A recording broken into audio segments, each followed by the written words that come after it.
It's already that time of year again.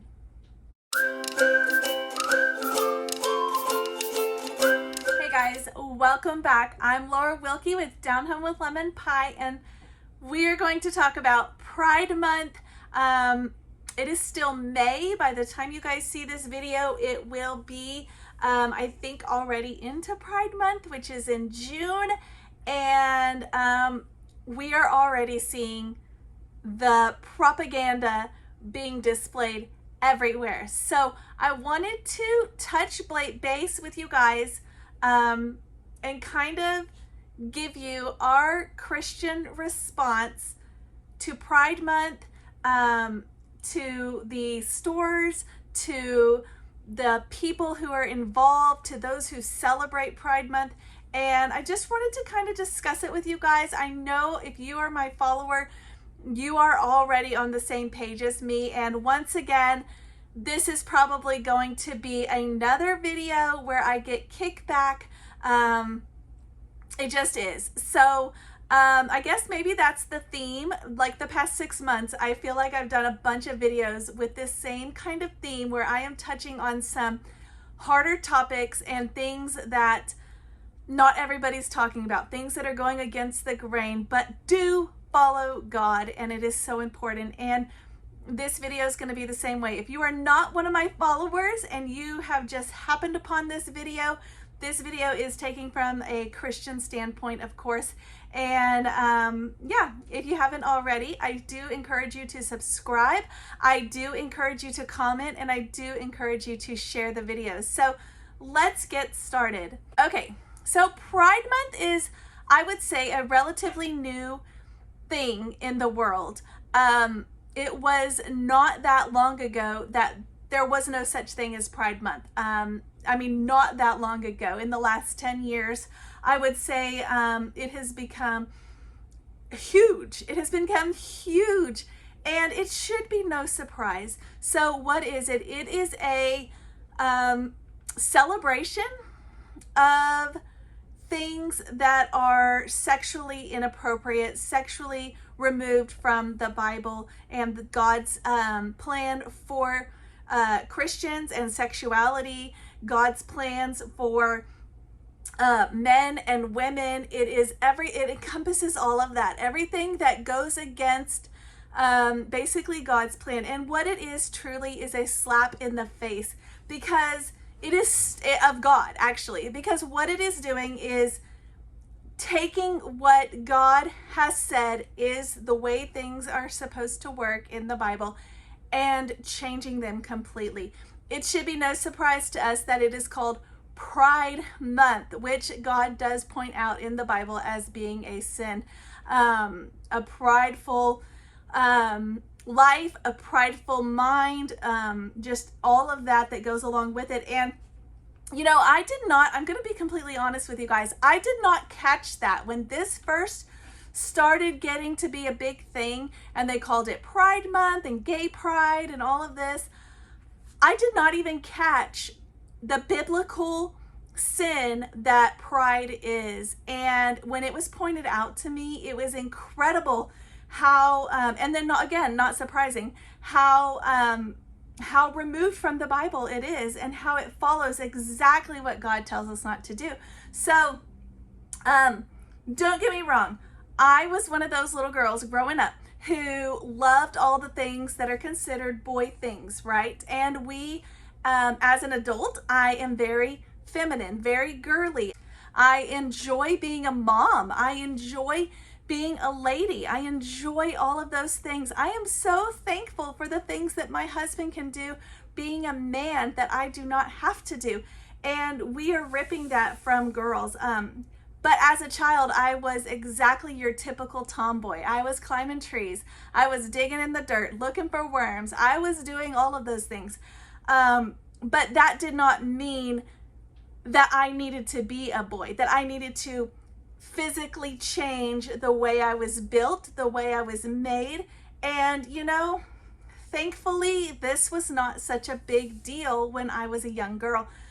So that was not pushed upon me. But Had I been the exact same person and growing up in today's world, I fear that this would probably have been pushed upon me, if not by society, by my school alone, because I did go to public school, and this is huge in public schools. This is huge in the world. This is huge in society. And Satan God made Satan to be, to worship him, and Satan became prideful and decided he needed to be bigger than God, and left God to be a bigger and better thing. And it should be no surprise to us that that is the leader in all of this. So, we just need to recognize that sin is sin. Whether your sin is very small or your sin is great big, whether you have murdered somebody or you have done just something very small, like looked at somebody with lustful eyes or something that's very small, it is all sin. In the Bible, sin is sin, and any sin removes you from God. And when we don't know that, it feels like, well, I'm okay because I haven't done anything that bad. I'm typically a good person. And that is unfortunately not the way it works. So, God expects us to be higher than that. And he knows that we cannot fail. We cannot succeed at that. We will fail. And sin literally means you missed the mark. You missed the target. That's what it literally means. It is a term that comes from archery. That means that you missed. You did not hit the target. And that is literally what it means, that you missed, you didn't do it. And so the Bible tells us that we are all sinful. We are all come from a sinful nature. We all have sin.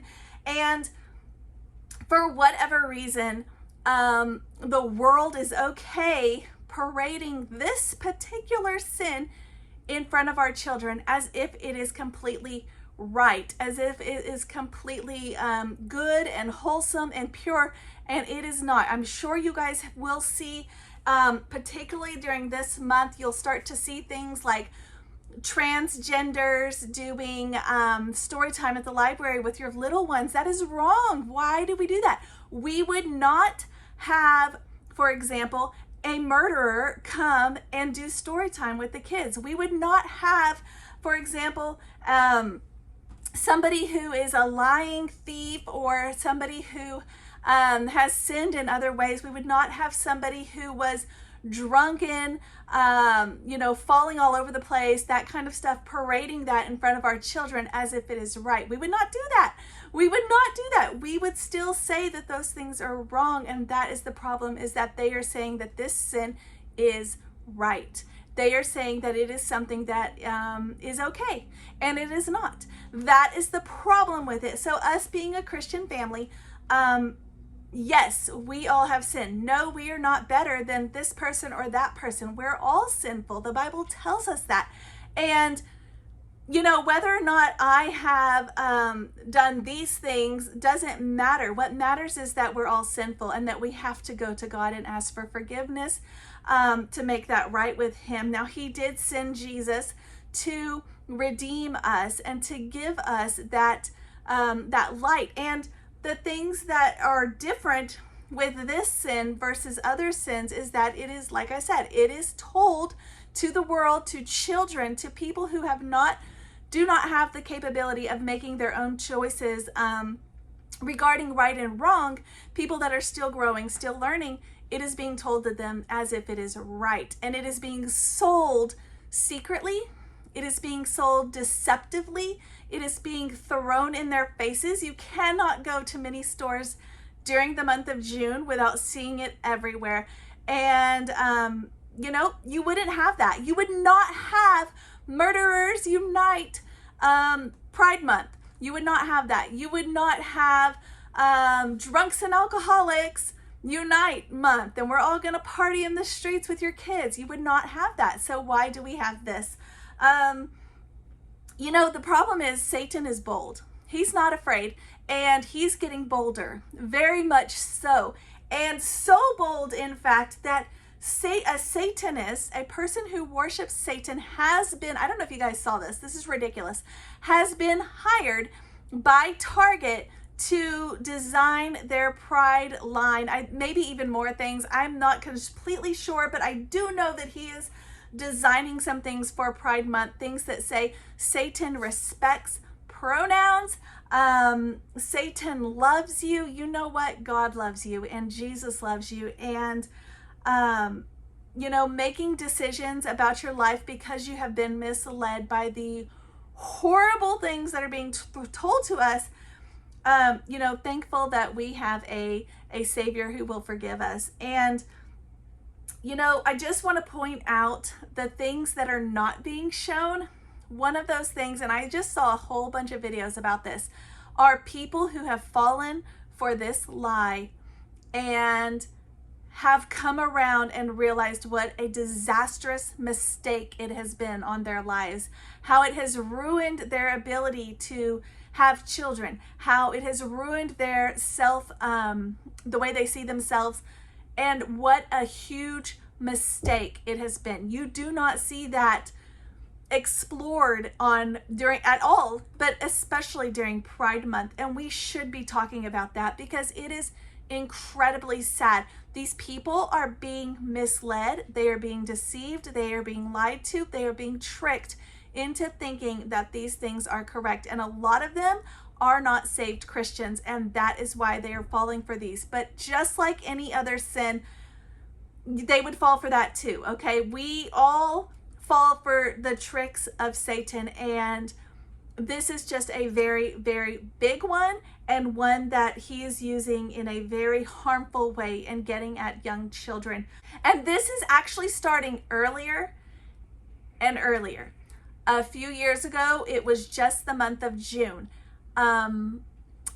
It is not even June yet when I'm making this video, and I have already been seeing it paraded for weeks.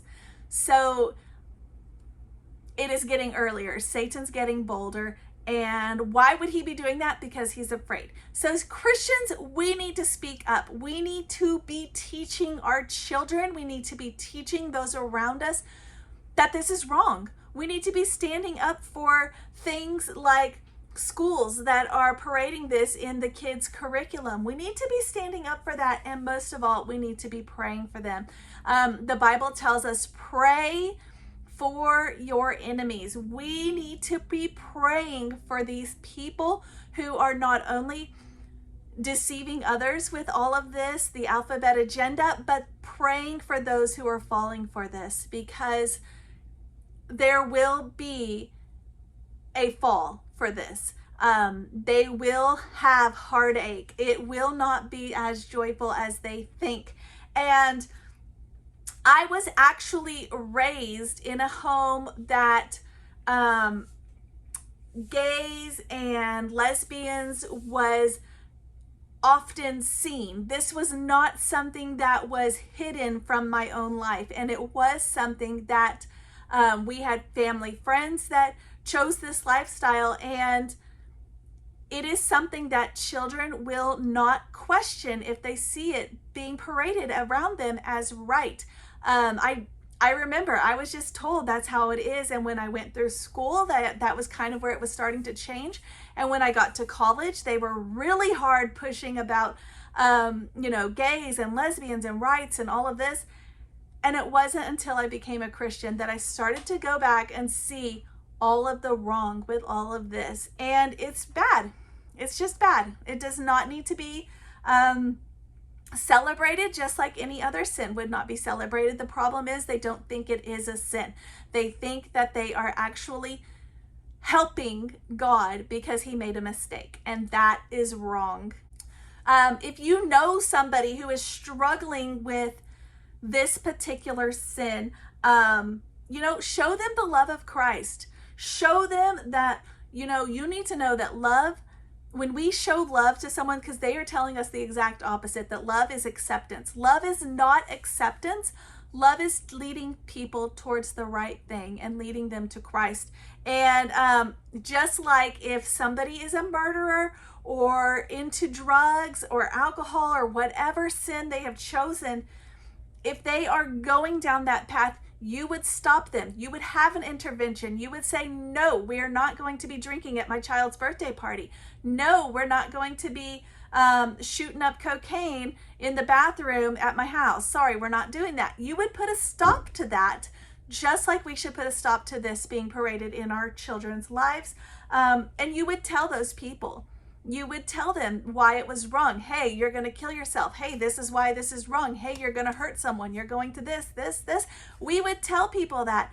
And for some reason, we feel we can't tell them that this sin is wrong. And I don't know, we need to be telling them. That is showing Christ's love. When you are actually leading somebody towards Christ and helping them, not accepting everything they do. That is the lie. Accepting everything somebody does is the lie. That is going to lead you, because if we accepted everything, then why do we have discipline at all? Why do we discipline our children at all? Why don't we just accept everything they do? Sure, they can tear apart the house. Sure, they can go to bed whenever they want. What about we take it something very, very basic? We have rules. We tell our children, for example, you need to take a bath, you need to brush your teeth. Why do we tell them that? Because those are things that are going to help them, right? We wouldn't just say, oh yeah, you haven't taken a bath in 3 months. It's okay. We would help them. We would throw that child in the bath and clean them. We would brush their teeth. We would not just say, oh, well, that's what they've decided, so that's how we're going to live. No. You would help them. Everybody would. But for some reason, we think it's wrong to help somebody who is choosing this lifestyle, even though a child choosing to not brush their teeth, choosing to not take a bath, choosing to eat candy all day, choosing to never come home at night, choosing whatever, you would step in and intervene. So we need to be intervening. We do. Yes, it's hard. Yes, everybody's going to push back against you. Yes, absolutely, they will. But you know what? We need to be, because Satan is bold and Christians can be bold too. We need to be arming our children with truth. We need to be protecting them. We need to be shielding them. Have you seen the little meme? And it's talking about parenting today. And it's got the dad, I think it's a dad, and he's sitting on the bed reading like a bedtime story to his little one. And they're all tucked in with the light and all of that, the little night light, and they're reading. But then the dad at the same time has his other hand up and he's holding a shield, which is like shielding his family, shielding his children from all of these other things. And it's this kind of stuff that we're talking about, these things that are being slipped in into our lives, and it's coming in everywhere, guys. It's actually terribly scary. We need to be arming our children with truth, God's truth. Where does it say in the Bible this is wrong? That's what we need to be doing. And there's all kinds of places. But if you just take Pride Month, very basic, to the simple word of pride, okay? I've got some information here for you guys. In Genesis 3:5, it talks about the sin of pride, how we think we can be our own gods, how we think, just like Satan thought that he was more powerful than God, that he could be his own God and do what he wants. That is the same thing. Judges 21:25 talks about the people doing whatever is right in their own eyes, not following scripture.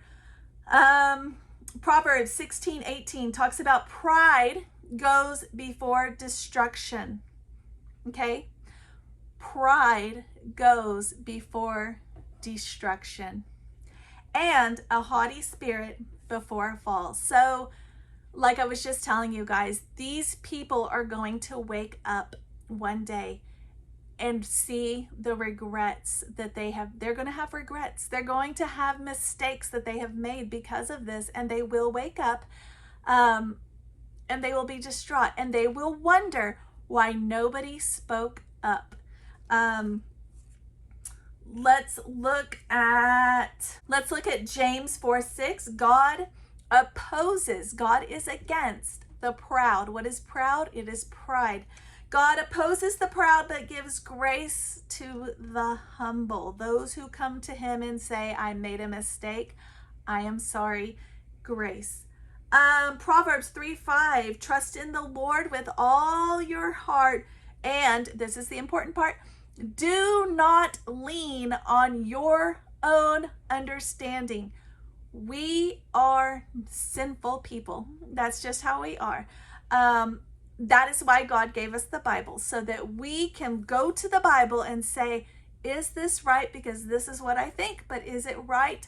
Do not lean on your own understanding. Proverbs 28:26 tells us, whoever trusts in his own mind is a fool. Okay? But he who walks in wisdom will be delivered. It tells us over and over again, the Bible tells us, go back to the Bible. Do not listen to yourself. Do not listen to society. Do not listen to others. Go back to the Bible and check what they're saying. And does it say that this is right? Proverbs 14:12 says, there is a way that seems right to a man, but its end is the way to death. How scary. You want to talk about people committing suicide. It is not because they did not have the opportunity to change from a boy to a girl or a girl to a boy. It is because they are having those sinful thoughts and do not have help. Not physical help to change their bodies, not hormonal help, but help leading them to Christ. And it leads to death. There's more. Romans 12 verses 1-3. There's just so many. If you look at the story of King Josiah, so King Josiah was a Christian, well, back then they just called him following the way, basically, but he was following Christianity laws, I guess. He was following God's laws. And so King Josiah was following, he was a good man. He listened to God, he followed God, but his people did not necessarily do that. And they decided to build up the temple. And when they started to build up the temple, Hilkiah finds the book of the law. Okay, the book of the law would be the book that tells us, like in Leviticus or Deuteronomy, that tells us about the things that we should and shouldn't do and why. Some of it says why, and some of it's just don't do this, and God says so, don't do it. So Josiah starts to read these scriptures, is what they call it in the Bible. He starts to read the scriptures, and he realizes all of the things that his people are doing that are wrong, that are not following God. And this is in 2 Kings 22. He finds the book of the law in 11-13, 2 Kings 23, 24-25. So he tears down and he gets rid of all of the things that were worshiping other gods, that were praising other gods, or that were honoring other things. And you know what?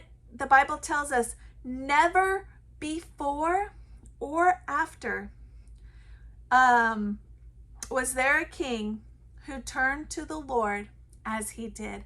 Josiah saw what was right and learned from the Bible, basically, learned from the scriptures what was right and what was wrong, saw the people doing the wrong things, helped them to turn towards the right things, and was loved and honored by God.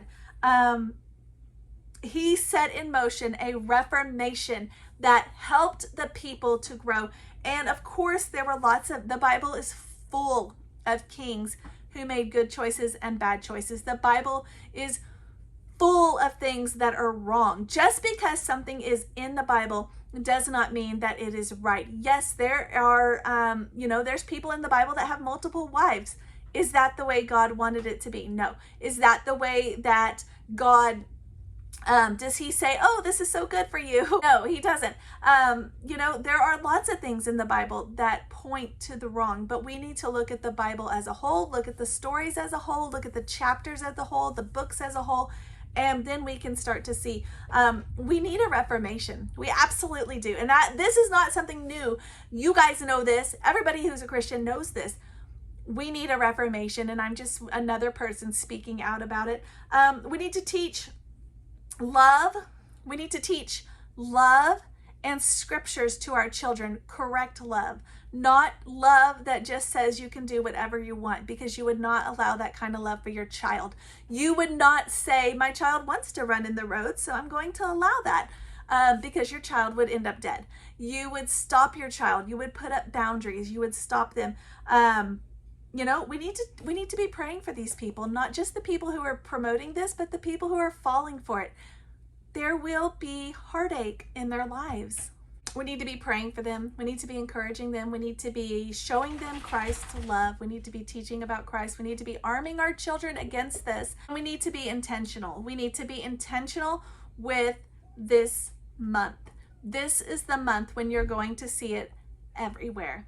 Everywhere. And it's so quick and easy to say, oh, we're not shopping there, and we're not going to watch this show, and we're not going to watch this show. Yes, I think that some of those things are correct. However, I also think we need to do more. I think that we need to do more for Christ. I think that it's more than just saying we're going to stay away from this as our family, but we need to be, you know, Jesus went to those people who were needing him. He went to them and taught them. He didn't just stay away out with the people who were following him and stay with them. He left them and went to the people that needed him. And these are the people that need us as Christians. So yes, in our home, in our family, we are also being intentional about where I'm taking, especially my littlest ones who are the most vulnerable. Now, my bigger kids, I am absolutely arming them with God's truth. I'm telling them this is what the Lord, or this is what the world says, and this is what God says. I'm giving them a lot of things with like apologetics, theology, those kinds of things that they can make their own decisions and have things that they can use.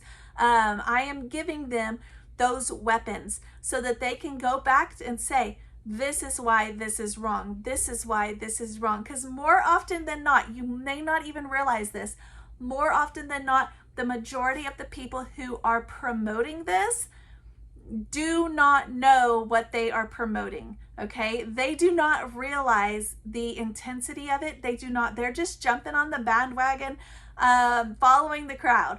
And when we start going after them and telling them, hey, did you know that this, and did you know this? They did not know. They did not know, because nobody tells them those things. Why would they tell them things that would go against their own agenda? So that is where we need to come in. We need to be telling them, somebody in my life jumped in and said, do you realize this is what you're promoting? Because like I said, I was raised like this, not as a gay person, not by gay parents or anything like that, but I was raised that it is okay. And I was taught that it is something that is that should be acknowledged, and that should be celebrated, and that should be accepted. And it wasn't until people started coming at me with questions that I didn't have the answer to, and they did. They had not only the questions, they had the answers, they had the proof, and that is what I'm arming my children with. And you know, some of it's straight from the Bible, some of it is stuff that we are finding, books and things online, just different things. You can, I mean, it's an easy Google search. You can find all kinds of references and resources. Some of them I've talked about on my channel, but the basic truth is our kids need to be able to support their beliefs, because they're going to need to stand on their own 2 feet one day, and hiding them from all of that is not going to get them there. We need to give them the armor. We can't just set them behind a tree and expect this to pass them by, and them, oh, just don't look. We need to give them the who's, the what's, the why's, the proof. All right, guys, that basically wraps up for Mother Culture Monday. I didn't even tell you guys at the beginning of this video, but it is Mother Culture Monday. This is the day I share with you guys all kinds of things regarding motherhood, and this is a big one. This is a big one for motherhood. This actually kind of goes along with some of the things that I'm going to be talking about in future videos. So if you want to check into that, definitely subscribe. I recommend that. And I will catch you guys next time. Stay tuned for Homeschool Fellowship Friday coming up in just a couple days.